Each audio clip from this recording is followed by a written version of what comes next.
Hi guys, welcome back to another wonderful edition of Football Yarn Podcast. And this is episode 28. And today we've got lots of talking points as usual. I've already said welcome one, welcome all. And I'm your host for today, Toby, and we've got talks from the transfer market to the real Mission X done. I won't be doing this alone. Lekon is here and round is in the studio, bubbling or lively. And Mr. Karamel is here as well. Guys, how you doing? It's Football Yarn episode 28. Welcome on board. Yeah, it's good to be back here. It was a very beautiful week, considering the fact that we completed the mission X. The Super Falcons didn't fail. They rose up from dead, from 2-0. They came from behind to win 3-2 in a very hostile environment, and also making sure that they got the job done in the tough of the host country. It was a very brilliant job by the Super Falcons, and let's do this, guys. Good afternoon, good morning, good evening. So that's why I dey greet. You understand? So you're supposed to know now. I really come the talk, man of many inspiration, Olayomi, Oracle of prediction. Let's go there. How many prediction you don't run? How many prediction you don't run? How many what you don't get right? How many you don't run right? See, my influence. Baba, no allow me. My influence, they bless you. You know about Tractor FC. I don't know about Tractor FC. You know about them now. And my blessing. I mean, they give you game. Tractor, we jam. All right, guys, we're still going to talk about the Mission X, but let's quickly start things from the market. And when we talk about the market, we're talking about transfer market. Let's kick things off with Arsenal. I've officially, signed a striker. You know how much more we've been clamoring for Arsenal to get a striker, especially on this podcast. And Viktor Gyökeres is the name. Big money, big statement. But Lekon, do you see this as a big risk? Well, first of all, thank you for asking me that question. Thank you for coming to me first. I'm very happy. May they call it good for you. That's what I was saying. So, I'm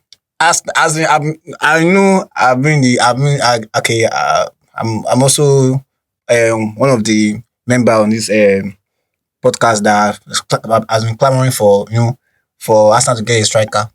So Arsenal now went ahead.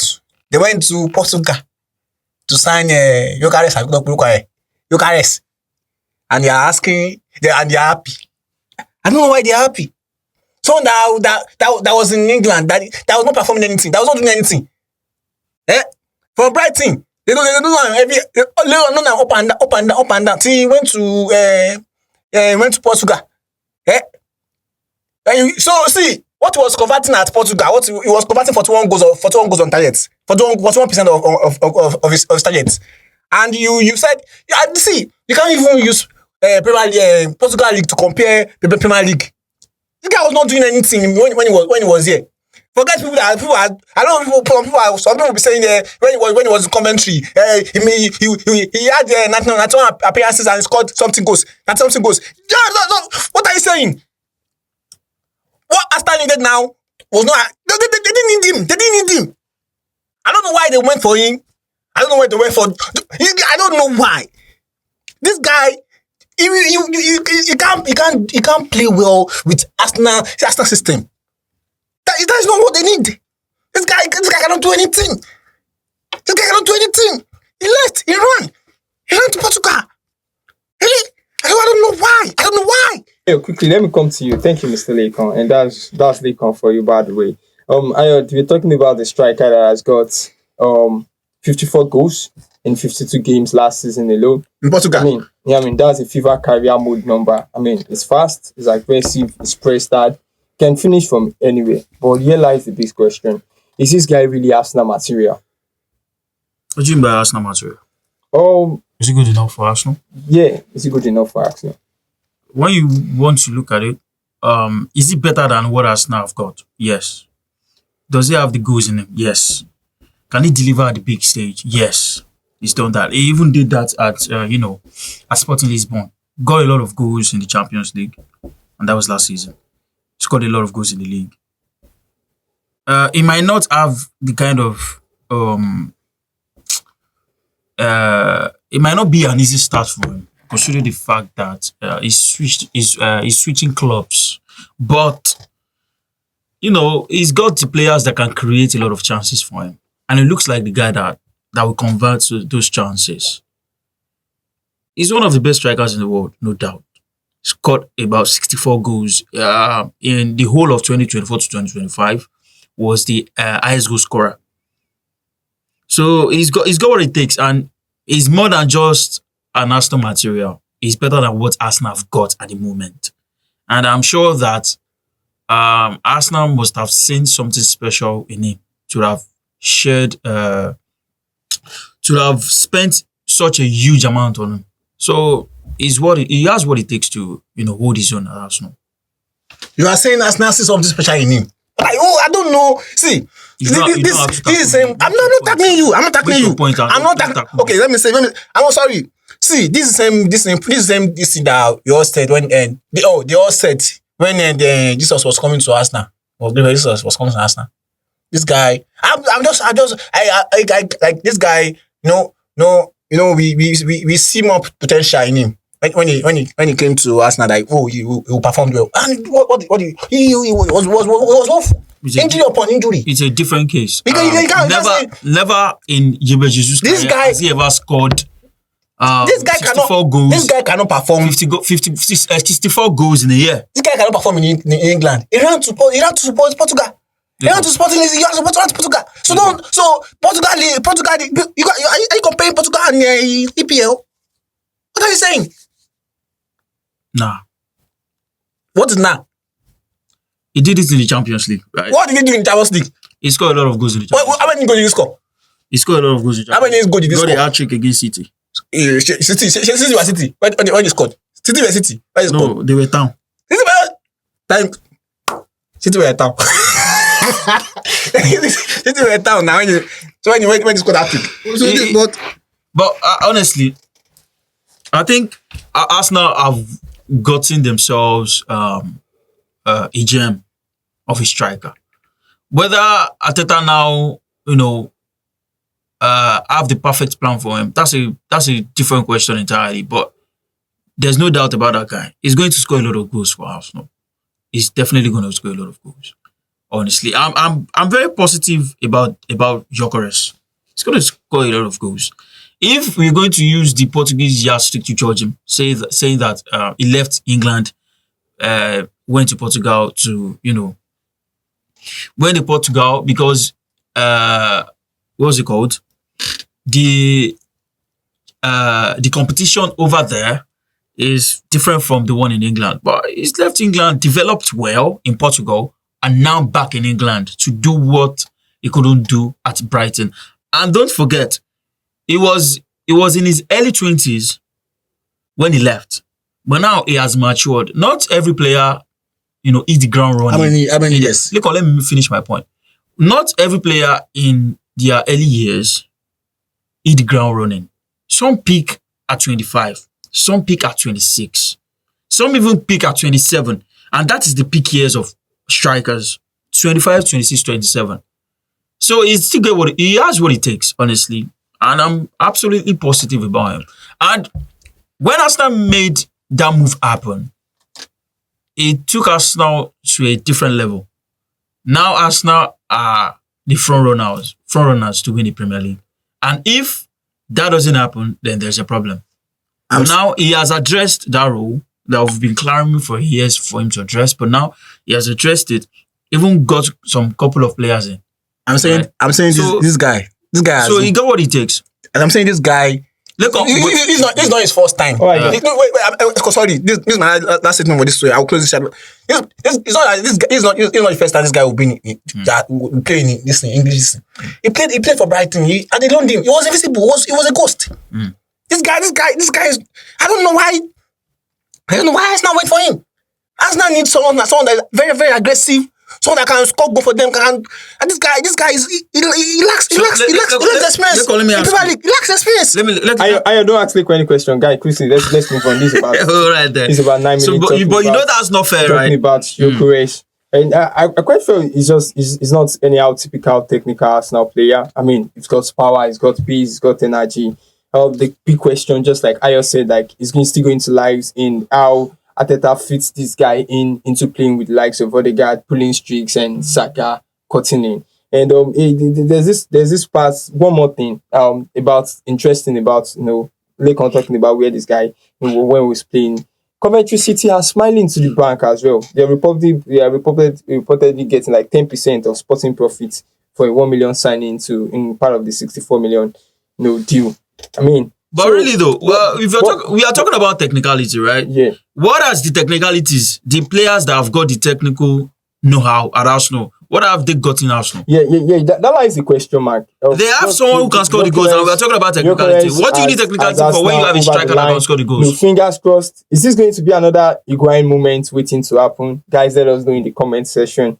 We leave this to our listeners to drop their take on that. I quite hope that this won't be another Higuain moment. Higuain moment as now. Yeah. I don't get it. I mean, probably Higuain moments coming to Chelsea. I mean, probably him not getting what we expected. So let us still on the market. We're still talking about market. We want to talk about ranking the best EPL. Of course, we know the market still got so much time. We're still expecting so many shocks. But so far, Ayo, smart moves or shock value. Because beyond the flashy unveiling, the hype videos, which Premier League clubs are actually winning the transfer window this summer? Because why some are flexing also? This summer. Yeah, this summer. So far, others are flexing with them. For me, I quite feel Liverpool might just be doing both. I don't know what you guys have to say about this. Ayo. I feel like I'm not going to tip Liverpool yet because so far so good. I don't want to judge them based on what they've done in the preseason, but when you look at the transfers they have made so far, I don't feel like those transfers are upgrade on what they are looking to, or they are not an upgrade on the players they are looking to ship out. Because now they're looking to ship out Luis Diaz. They've RIP Jota, but they've gotten in Hugo Ekitike. Is he better than what Jota was for Liverpool? Frimpong, better than Alexander Arnold. Gyökeres looking to replace, or looking to battle with Robertson. Better than Robertson. You have Luis Diaz out of the squad. The club that I feel like has done so well in the transfer market so far has been Arsenal for me. They've addressed the roles that they've needed qualities. Right? But for Liverpool, they've only replaced. They've not added to the quality they've got. They've only replaced the players they've lost. For Arsenal, they lost two players in Thomas Partey and Tomiyasu. And factually, Tomiyasu wasn't starting. Thomas Partey was in starting level, and they've replaced him with, they've done quality for quality in that role in Zubimendi. So I feel like Arsenal have done so well in the transfer market. And also another club that I feel like has done so well, but they are not getting this spotlight based on the shambolic season they had last season is Man United. Man United have gotten two players that scored so many goals in the EPL last season. They have 35 goals between them. One scored 20 goals, the other scored 15. If they can address other roles too, I feel like they have a shot. Not winning the league, don't get me wrong, but have a shot in doing well next season. Now let's compare the rest of the league. Let's talk about how about the likes of Burnley, Leeds, and Sunderland, the newly promoted side. Sunderland are all in the top 10 for this summer spending so far. I mean, they've dropped over £100 million on 6 players. I mean, if you ask me, that's ambition. Although we know how QPR did this some years back. We've had this also with the Nottingham Forest when they just got into the league. And it's quite wide when you realize that something have not even made, like Fulham has not even spent a dime. Yeah. So Lekon, what has been the most impressive team in terms of this transfer market so far in the summer? Um, as I said earlier, he said Man United. So for me, I would say Man United has been the most impressive. And Mbumo. So for me, I would say that we are on track. With what we had before. And I think most people are. I think most people or everybody they are underrating us. Because did not see. So you see, there's one thing that I learned in this life that at times, most of the time, the forgotten stone turn to the cornerstone. So now, so matter go be. So after my year, I would say Chelsea for me. Chelsea, going them they pushed all the remnants or they have I say they signed this necessary this thing Pedro the lab so it's Chelsea too. So then after Chelsea I can say Liverpool. After Liverpool maybe I'll say Arsenal. Then after Arsenal, I'll say Sunderland because they are make the Arsenal are really like I think I asked AY Sunderland they are really making a move like making big moves and it's unexpected. We're going to rank your top three smartest transfer movers so far. Who are these teams going to be? Man U, Sunderland, and Chelsea. How about Ayo? For me, Arsenal, Chelsea, and Man United. I'll be tilting towards Liverpool. I quite feel they are strategic and they are financially. But if they do get Isak, yeah, I'll rate them higher than the rest. All right, because I quite feel it's not about how much you spend, especially when it comes to the transfer window. It's about how well you spend it. So I'm going to be tilting towards, of course, definitely Liverpool. I quite feel they've been strategically and financially sound. So some were even asking that how come Liverpool has not even been caught in the financial FIFA financial fair play rule. I mean, so I'm going to talk with Nottingham Forest as well. I don't know. Arsenal maybe because I'm an Arsenal fan, I'm not still just convinced with the signings Mikel Arteta has made so far. And Sunderland, I quite they are being aggressive and maybe refusing to play it safe. Let's just make sure that we secure the spot and we're not going to to have another relegation story. So to everyone listening, please drop your club smartest move in this comment section or at us at Football Yarn. And quickly, guys, let's move to the big talking point. Super Falcons legendary comeback. Let's talk about the WAFCON final. The 2025 WAFCON final. All right, guys. I felt we should give flower when they are due. The Super Falcons of Nigeria just wrote another iconic chapter in African football history. Coming from 2-0 down to beat the host Morocco 3-2 and to clinch their 10th WAFCON title. I quite felt that these guys are not, they don't get the kind of PR and the kind of praise they deserve. So, the game itself, a tale of two halves. AY, what do you have to say about this? Yeah, it was one of the best games I've ever. Sincerely, I quite enjoyed it. I have ever experienced with female football. When the game started, they looked like it was over. Like they looked dead. I don't know where that feeling came from, honestly. But when they went 2 goals down, something just clicked. Maybe they just needed that reality check. After the second goal went in, the way they started playing was a bit different. Then they got that goal via penalty and they equalized. One of the best performances I've ever seen. Honestly, I'm not even capping now. That's one of the best, especially when you consider what was at stake, when you consider the magnitude of that game, and of course, it was a final. Again, in a place in a hostile territory, and playing against the home team that were in most of the game, they had lasers in the face of our players. So it was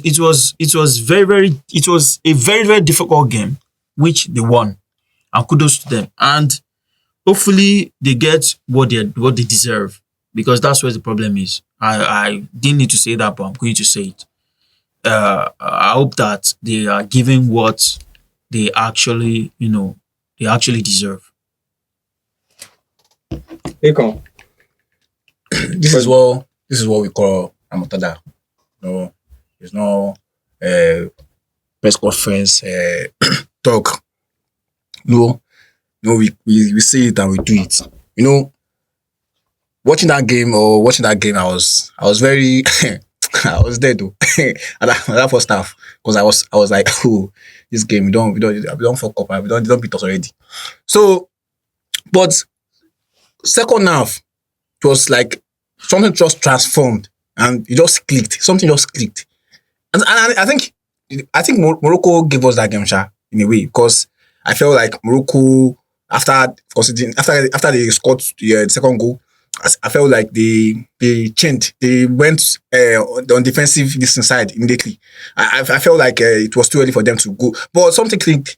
When we're talking about Nigeria, something clicked between us. Something clicked, and it was just transformative. It was special. It was incredible. Watching that game, watching that this thing live, it was magic, like magical. all right, guys. Let's talk about the penalty. Folashade Ijalusi fires a shot to a Moroccan defender. Handles it with his hand, and we need to give kudos to the VAR guy as well. Those girls didn't protest. I'm very sure no one even protested it. And Esther Okuruko stepped up and brevis it. I guess that was the turning point of the game. And afterwards, we had that turning point. On what came up to your mind when we scored that penalty? I think when we scored that penalty, I think we didn't only score that penalty. I think that penalty we defeated the Morocco this thing. Moroccans. Yes, at that point we defeated them because us scoring that penalty, something just so they were confused. Something they lost. Like it was like they felt like they lost something. Like I don't know, that penalty just changed the direction. That's changed the perspective of that game, and it was very much for me. I would say that Esther should be the player of the tournament because she really outdid herself. All right. Still on the AFCON. This is the first time anyone is lifting this new WAFCON trophy unveiled by CAF because it's a new trophy. It's a new redesigned trophy before the tournament. And Nigeria Super Falcons still the first team to lift this in the trophy history. Quickly, let us talk about Morocco. Heartbreak for Morocco as well. And it's Morocco painful repeat because two AFCON finals, two home loss in a row. You've got to feel, for the Moroccan fans. And they were so much on the field. And they had to lead and couldn't hold it.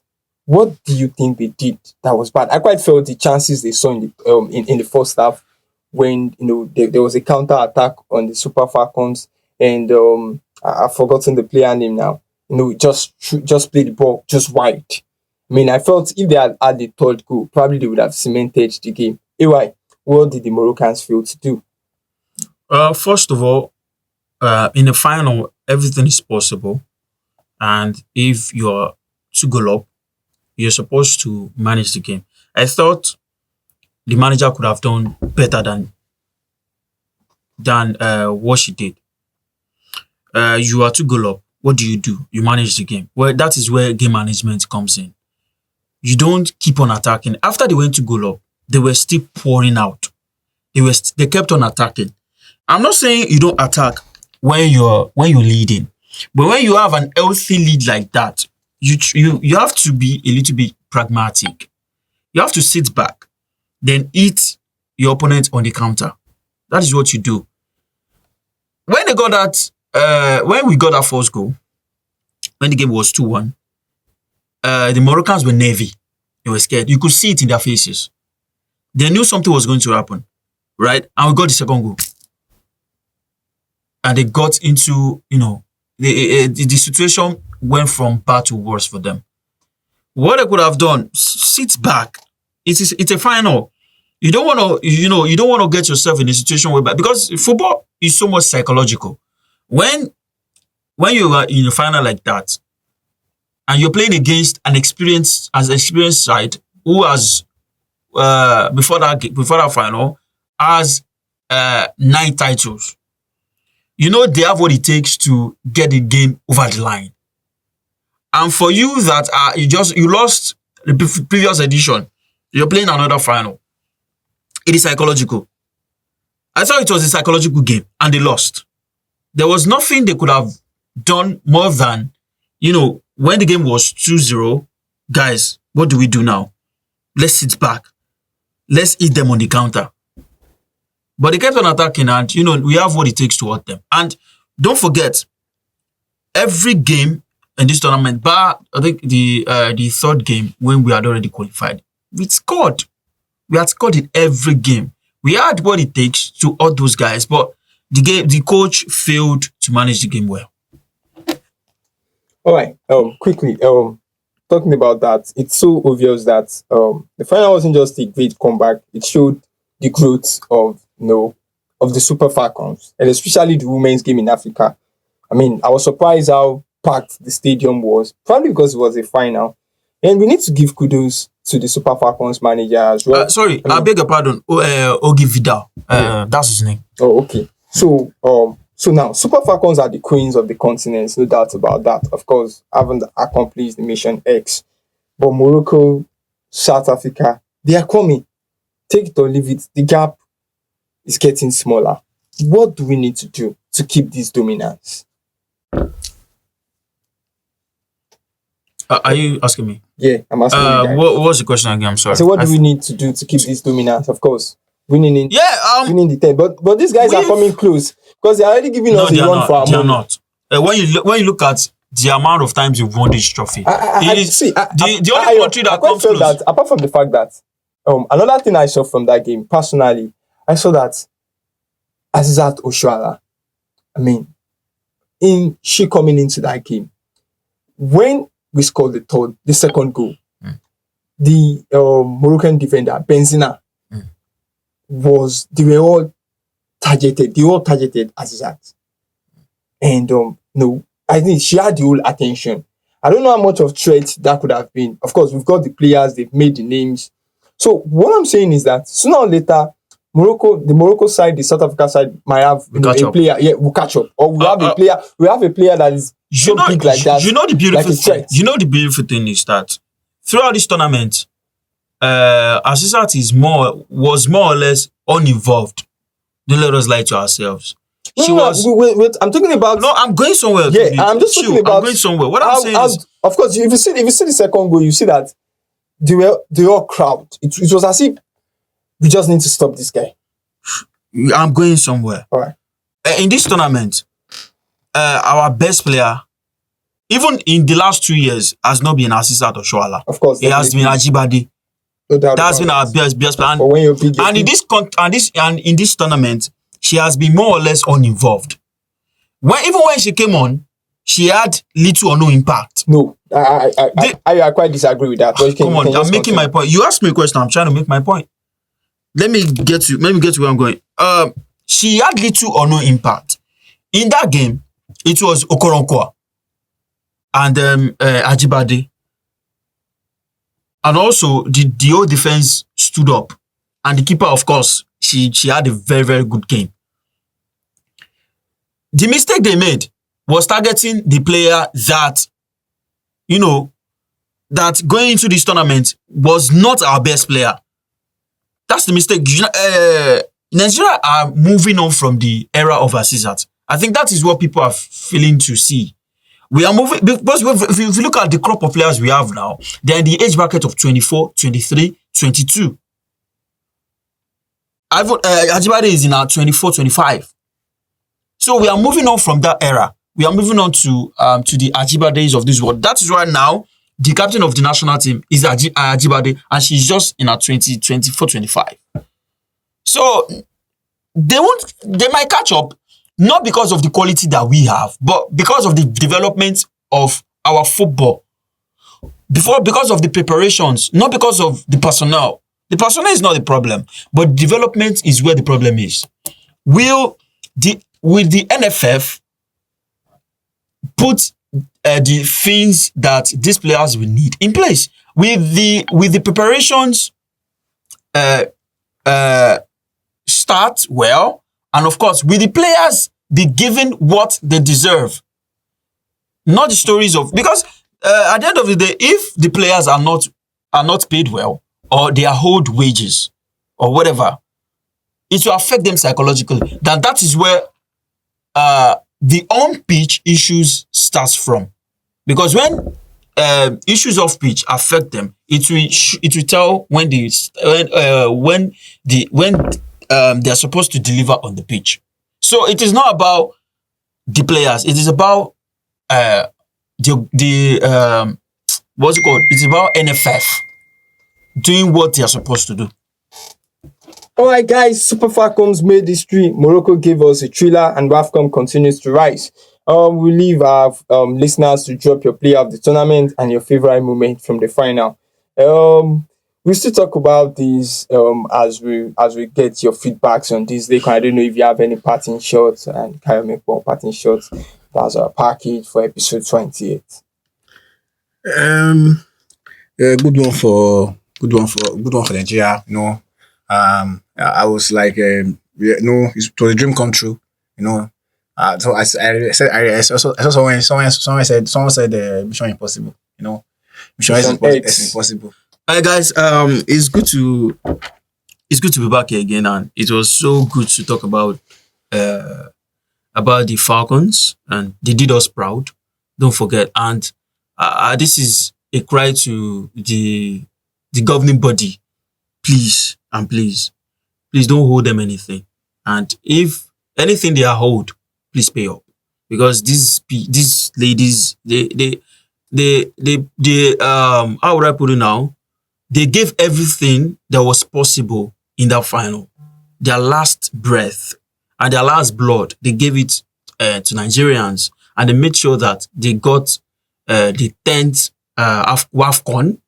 They got it and they brought it back to Nigeria. So they deserve all the praises, and they deserve whatever wages and whatever gifts they are going to get. They deserve every last one of them. And again, just keep listening to us. Our platforms, Spotify, AudioMark, Facebook, TikTok, Twitter, Instagram, YouTube, which other one? Apple Podcast. AudioMark. Yeah, I've said AudioMark. Okay. You can catch us on all these platforms. Just Football Yarn. At Football Yarn. Your email, if you want to sponsor us, you need that. Football Yarn 01@gmail.com. All right, guys, that's our package. It's Football Yarn episode 28. See you, episode 29.